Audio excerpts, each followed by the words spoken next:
Magandang araw, ako si Eric ng JK Capital Finance Incorporated. Ang pag-uusapan natin ngayong araw, paano ba maging loan consultant dito sa aming kumpanya? Kung interesado ka sa mga ganitong topic, tara, pag-usapan natin dahil baka ikaw na ang isa sa mga hinahanap namin.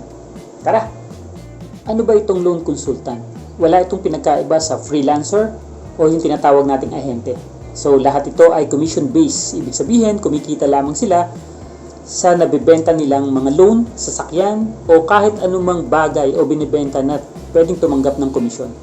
Dahil ang tanging produkto lamang namin ay business loan, tatanggap ng komisyon ng isang loan consultant sa amount o halaga ng napa-approve nila. So magkano ba ang halaga ng dapat natanggapin nila kung ito ay bagong account? So sa new account, meron tayong 3%. Sa renewal account, meron tayong 2%. And there's more. Tumatanggap din tayo ng overriding commission. Ibig sabihin, ang isang loan consultant ay pwedeng mag-recruit ng kapwa niya loan consultant at sa bawat amount na mapapa-approve ng kanilang recruit, may certain portion silang tatanggapin base sa halaga ng napa-approve nila. Kaya napakaganda ng programa dito sa JK Capital kasi dito, kung seseryosohin mo lang, ang lahat ng bagay, pwedeng ito na ang maging retirement plan mo.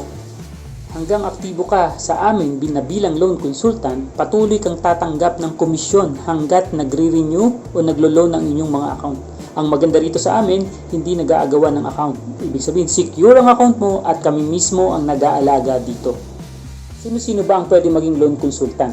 Kung ikaw ay real estate broker or agent, kung ikaw ay dating bankero, kung ikaw ay galing sa financing or lending companies, kung ikaw ay insurance sales agents, kung ikaw ay travel agents or any sales representatives, account managers, networkers, sales associates or loan officers, salesperson, or may experience ka sa sales or wala ka ng kahit ano sa mga nabanggit ko pero interesado ka maging loan consultant sa amin, pwede kang mag-apply. Paano? Iintayin ko ang tawag mo. Baka ikaw na ang hinahanap namin. Huwag ka na magpatumpik-tumpik pa. Message na. Tawag na. At handa kaming tulungan ka. Muli po, ako si Eric Bermejo ng JK Capital Finance. Hanggang sa muli.